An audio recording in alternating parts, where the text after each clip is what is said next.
Pyramid schemes have existed in various parts of the world for centuries. And while they take many forms, their basic characteristic involves promising their would-be investors rapid returns on their deposits or other benefits for enrolling other people into the scheme. And this is how it was meant to work. First, the companies would lure potential investors using highly attractive rates of return. And as the number of investors grew, the company would come across a steady stream of cash to pay off earlier investors, who would in turn be only too glad to reinvest the cash. But in the end, the party would suddenly come to an end. Either the promoter unexpectedly vanished with all the money, or as the number of new investors reduced, the flow of cash would slow down and eventually there would be no money to pay anyone. So there was so much cash that was flowing over some time. So within that, now the schemers, the likes of the late George Donde, established some investment vehicles in the pretext that they're going to invest on behalf of people. She told me about the whole idea. I had to invest everything. In fact, all the little money I could get, I could just invest plus my salary. Till now, when we saw it was going to give us a lot of money, one time we decided I should take a loan. Then I took a loan of 150,000 shillings. To make them more attractive, investors would be given post-dated checks. Some even had the backing of the church, carefully couched as visions from heaven to empower the people of God. Biblical teachings and Christian literature were used liberally to back up the con game.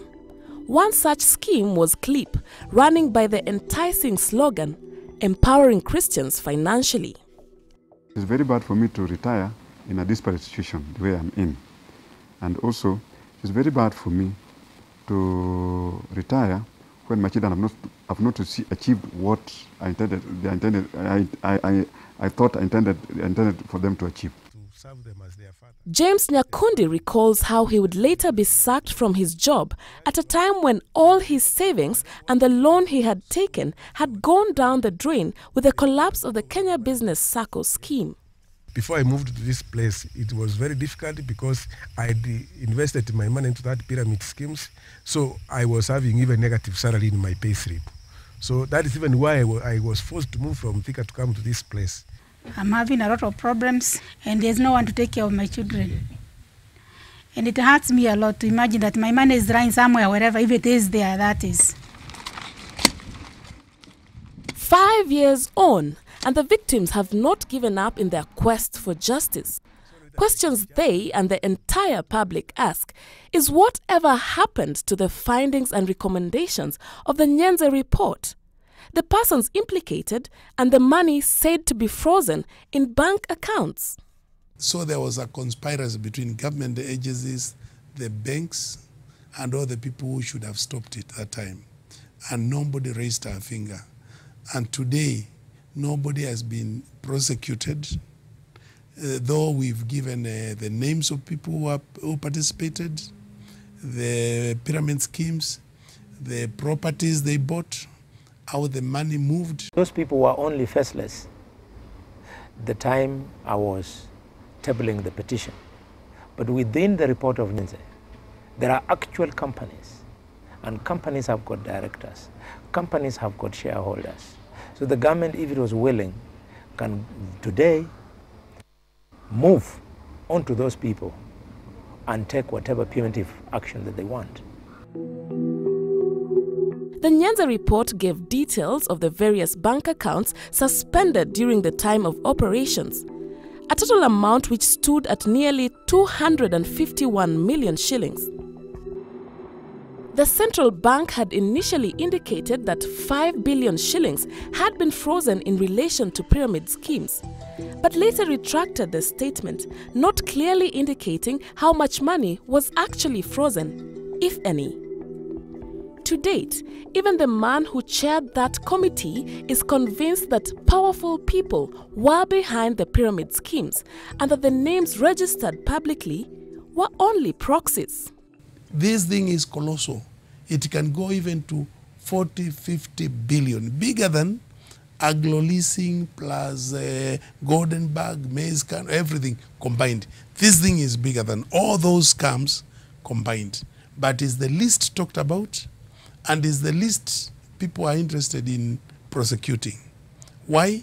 It could be because it involved who is who of that time in government. Look at our history.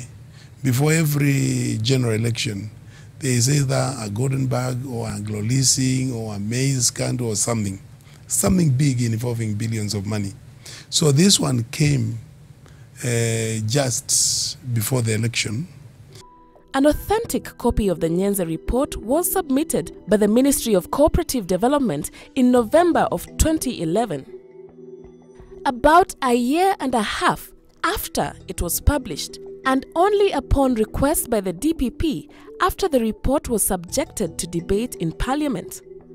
For 1.5 years, the ministry sat on the report with no action. So it's from there we waited, and then the Attorney General took over, and he said he's going to give an answer within 3 months. Now it's 1 year, 8 months. The notice is in our files. It says that the government will assist those people who have filed cases, C4 cases in court, to expedite their cases.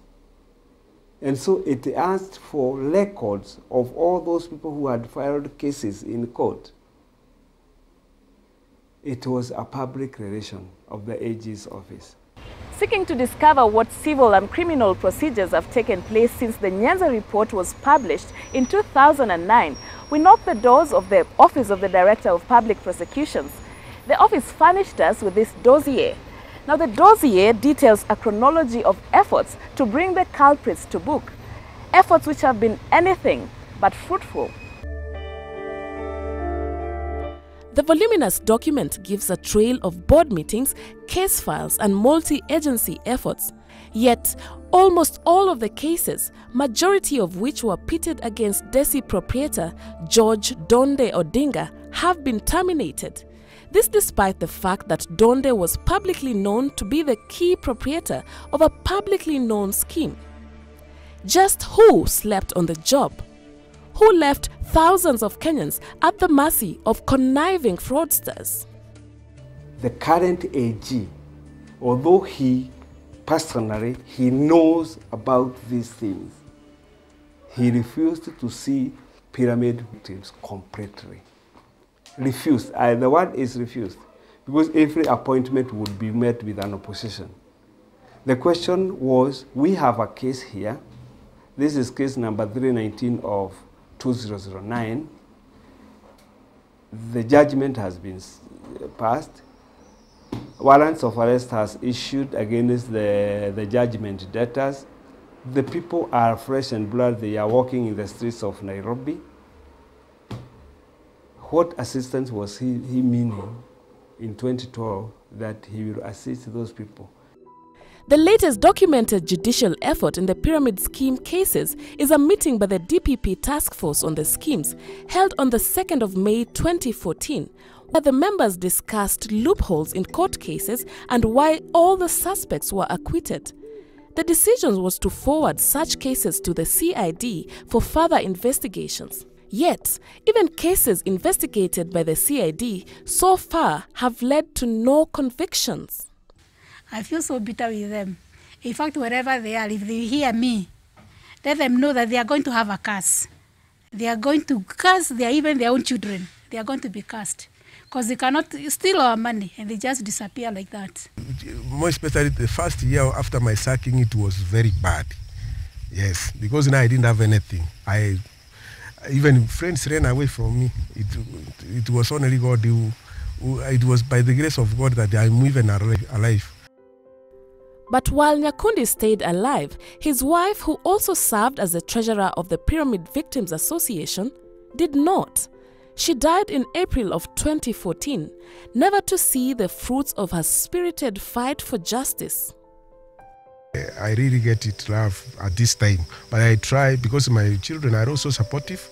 My 3 daughters and 1 son, they're also supportive. And God has given them the grace of even having that strength. And hope is now running thin for many of these victims of one of Kenya's biggest con games. No one would employ me in the situation that I'm in. But I was hoping if only I could get this money, I could start up something small, to bring some food on my table. If nothing can happen which can lift me outside this dilemma, I have no alternative is to dispose this plot and go back home. We are not chasing after a mirage. That using the Unclaimed Assets Act, the government can unfreeze those accounts and use that act to pay all these people. Hope is there. How much money were the commercial banks holding? How much money was the central bank holding? And where did this money go? Did they break the law by giving the perpetrators this money back, allowing withdrawals after they were stopped? And if so, these are the commercial banks that should be prosecuted. And I'm urging the Uhuru government, I know he means well, let him address this issue of pyramid schemes once and for all. And such is the cry of thousands of other victims, that those behind the schemes will be prosecuted and brought to justice, and that physical assets identified from the schemes would be seized and money frozen given as compensation. That their days of frustration, pain and anger would finally be over, and a ray of hope after years in a tunnel of agony. Sharon Momanyi, KTN.